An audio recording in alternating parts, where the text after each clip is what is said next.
तो ओम शांति। हम अपना जूम सेशन स्टार्ट करते हैं। आज की डेट है 24 सितंबर एंड 2025 एंड हमारा अनुभव का सेशन होने वाला है। ये सबके अपने एक्सपीरियंस अभी लंबी छुट्टी के बाद में हम ज्वाइन हो रहे हैं। तो सबके अनुभव सुनना चाहती हूँ। अनुभवों के साथ में ही बहुत लोगों ने क्वेश्चन भी भेजे हैं। सबसे ज्यादा क्वेश्चन तो पितृपक्ष को लेकर ही आए हैं। हाँ? जो अभी तक भूत प्रेत में मानते हैं और पितृपक्ष में, या फिर उनको नॉलेज समझना है पितृपक्ष का, तो उसके बारे में हम डिस्कस करेंगे। हाँ? एंड और भी बहुत सारे क्वेश्चन है उनको लेकर भी। ठीक है, तो कौन पहले अनुभव बताना चाहता है? जो भी हमने नॉलेज पहले शेयर किया है उसको लेकर कुछ अपने प्रैक्टिकल लाइफ में, हाँ, उस ज्ञान को यूज किया, उन शक्तियों को, उस ज्ञान को, और किस तरह आप सफल हुए हैं आई हुई सिचुएशन को हैंडल करने को। बाबा को फॉलो करना है तो शिव बाबा को जाना है, समझा है, ये भी होमवर्क किया होगा। तो आपको भी पता होगा कि अभी शिव बाबा को फॉलो करते तो शिव बाबा कैसे सिचुएशन को हैंडल करते हैं। जब आते हैं तो जब सिचुएशन आती है, प्रॉब्लम्स आती है, तो किस तरह बाबा हैंडल करता है। तो जब आपके पास भी आई तो आपने किस तरह हैंडल किया। बहुत सारी सिचुएशंस आई है अभी अभी में तो। कहीं पे बहुत फ्लड्स हुए हैं, कहीं पे हेल्थ इश्यूज का बहुत ज्यादा प्रॉब्लम चल रहा है। किसी के फैमिली के इश्यूज चले, फाइनेंशियल इश्यूज चले हैं, बहुत सारे लोगों की जॉब जा रही है, मेंटल स्ट्रेस, मेंटल टेंशन बढ़ा है, नई स्कूल चालू हो रही है, मॉनसून सीजन चालू हुआ है, तो बहुत सारी, हाँ, प्रॉब्लम्स आई तो है जरूर लाइफ में। तो उनको हैंडल कैसे किया, प्लीज हाथ ऊपर करिएगा तो मुझे समझ में भी आएगा। दीदी हैंडल तो सच बताऊं कर नहीं पा रहे हैं। नहीं कर पाए, नहीं ठीक है, वो भी हाथ नीचे कर लिया उन्होंने। नहीं दीदी जी, मैं विक्रांत बोल रहा हूँ। वो फिर से हाँ, जूम इंस्टॉल किया ना तो वो मेरा यूट्यूब का नाम आ गया। अच्छा अच्छा, हाँ हाँ जी, तो मेरा मेरा ना 2 दिन पहले का एक्सपीरियंस है, और भी थे जो आपके साथ शेयर किए थे मैंने। ठीक है, अभी 2 दिन यस, पहले का बहुत अमेजिंग एक्सपीरियंस रहा। मैंने डिसाइड किया कि बहुत दूर साइकिलिंग करूंगा, मतलब मैं तो मैंने 42 किलोमीटर का टारगेट डिसाइड किया था उस दिन के लिए, आउटडोर साइकिलिंग का। तो उस दिन स्टार्टिंग में इतनी हवा चली, बहुत तेज हवा, क्रॉस विंड। तो जैसे कि वो चैलेंज था प्रकृति का या कुछ कहो, फिर भी मैं बोला कि चलो जाते। तो उस क्रॉस विंड के आगे मैंने 10 किलोमीटर कंप्लीट किया।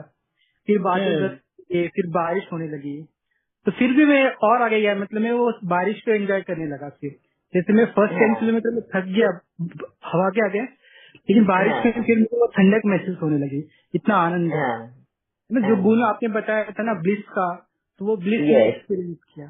फिर मैं और वेरी नाइस। आगे से 11 किलोमीटर गया, मतलब टोटल एक साइड 21 किलोमीटर हो गया। तो फिर वहाँ रुका, फिर वहाँ फार्म्स वगैरह देखे, पेड़ वगैरह देखे, ग्रीनरी देखी, वहाँ शांति में एकदम टाइम स्पेंड किया। तो ऐसा बहुत मुझे मतलब शांति फील है, मतलब कि प्रकृति कितनी वास्ट है, कितना हमको देती रहती है। तो वो गुण भी हमें होना चाहिए। मतलब हम सिलेक्टिव देते हैं लोगों को, है ना। हमें अच्छा लगे तो इसको दे दिया, जो अच्छा नहीं लगता तो उसको नहीं देना सहयोग। तो फिर वो कभी मुझे खुद में महसूस हुई कि जो मुझे अच्छे नहीं लगते फिर मैं उनको हेल्प नहीं करता, और फिर उनको जो अच्छे लगते उनको ना पूछ के भी उनको हेल्प करता हूँ। मतलब ओवर रीच भी हो जाता है। तो ये सेल्फ रिफ्लेक्शन हुआ। फिर मैं रिटर्न जैसे आया तो बहुत खुश था मैं। और फिर मैंने देखा नहीं स्पीड ब्रेकर है, तो मैं गिर गया, मतलब स्पीड ब्रेकर से बहुत जोर से मुझे हाथ पैर पे बहुत लगा, और वहां पे मेरी साइकिल भी पंचर हो गई। तो वो ऐसा रिमोट एरिया है, मतलब तो वहां पे पंचर का शॉप भी नहीं था। तो फिर मैंने वो चैलेंज ले लिया कि ऐसे ही पैदल चलते, मतलब चलते ही जाते। मैंने किसी से हेल्प भी नहीं मांगी, किसी गाड़ी वगैरह से रुके कोई बार मुझे घर तक छोड़े। तो मैंने सोचा जैसे बस होते हैं वो तो पूरे बेसहारा होते हैं, अपनी हिम्मत पर ही चलते हैं।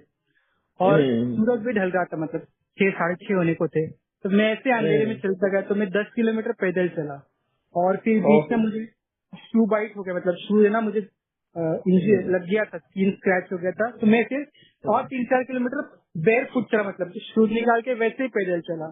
तो फिर मैंने ना खुद में वो निर्भयता का गुण महसूस किया। और चारों तरफ खेती खेती, लोग नहीं, कोई नहीं, इतना शांति सन्नाटा था। तो फिर मैंने चलते गए थे। तो फिर किसी लास्ट में 7 बजे एक भाई रुका, ट्रांसपोर्ट वाला, रिक्शा वाला, फिर उसने मुझे घर तक ड्रॉप किया। तो मुझे बहुत अच्छा लगा, मतलब मुझे खुद को मतलब ऐसा प्राउड फील हुआ, मतलब कि मुझे में ये डेयरिंग है, मतलब प्रकृति भी हमको कितना सहयोग देती है, कितना कुछ देती है, और कितने चैलेंजेस मतलब अच्छे, मतलब ये यस, बहुत अच्छा एक्सपीरियंस हुआ। और मैंने वेरी नाइस। 10 किलोमीटर पैदल भी चला, मैं 25 किलोमीटर साइकिलिंग भी की उस दिन, और बाकी का फिर रिक्शा वाले ने मुझे घर पे ड्रॉप कर दिया। तो ये अमेजिंग एक्सपीरियंस था, मतलब कुदरत के साथ का। Wonderful, very nice.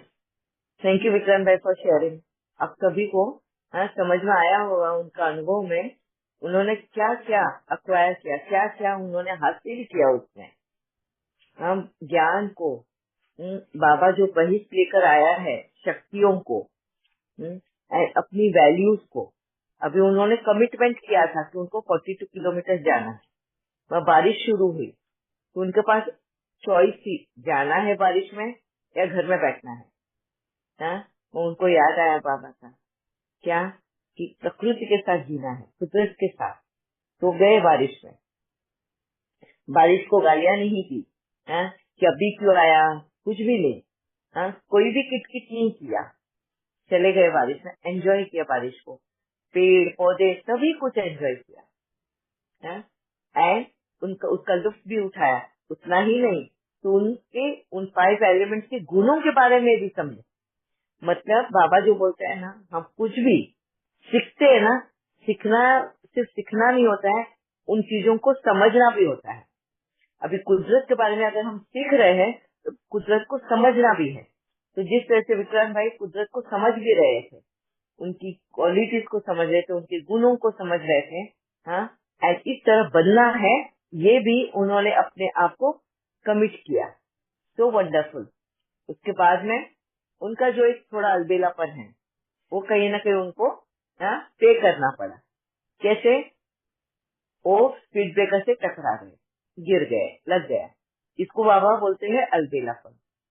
अगर यहाँ पे अभी आप अगर कंपेयर करोगे, जिनको रोज की आदत होती है इन चीजों को, फॉर एग्जाम्पल एनिमल्स को ले लेते हैं हम, जो पूरे टाइम बाहर ही रहते हैं, है ना, उनको आदत है इन सब चीजों की, तो वो नेचर को एंजॉय करते हुए किस तरह चौकन्ने के साथ में जीते हैं। हम लोगों को वो आदत नहीं है चौकन्ना रहने की। हम मजे तो लेने चले गए, मगर चौकन्ने नहीं थे, तो ना होने की वजह से हमको थोड़ा प्रॉब्लम फेस करना पड़ा। मगर वो प्रॉब्लम को प्रॉब्लम के रूप में नहीं देखा विक्रांत भाई ने, चैलेंज के रूप में देखा। और चैलेंज के रूप में देखने की वजह से ही उनमें वो हिम्मत आई उसको फेस करने की। और कितना वंडरफुली उन्होंने फेस किया। इतना किलोमीटर, 25 किलोमीटर चलकर जाना, वो भी बारिश में, और वो भी गांव में, मतलब खेतियों में, खेत के रास्ते, मतलब कितने सांप कीड़े, ये कुछ भी आ सकता है बाहर, है ना, उसमें इतना रिस्क लेकर जाना कि अपने आप को चैलेंज करना, दैट इज हैट्स ऑफ। कुदरत को साथ लेकर चलना, इसको कहते हैं। कुदरत को समझना, साथ लेके चलना, उसको अप्रिशिएट करना, दैट वाज वंडरफुल। और ये जब एक्सेप्टेंस उसमें आया तो कुदरत ने हेल्प भी भेज दिया। बाकी के 5-7 किलोमीटर जो भी है, लास्ट में थकान आ जाती है शरीर को, तो उस वक्त जब से ही कुदरत को समझ में आया कि अभी बहुत इम्तिहान ले लिया, तो एक ऑटो वाले को भेज दिया उनको घर तक पहुंचाने के लिए, है ना। ये भी विक्रांत भाई की खुद की कमाई थी, इसलिए वो ऑटो वाले तक पहुंच पाए वहाँ पे।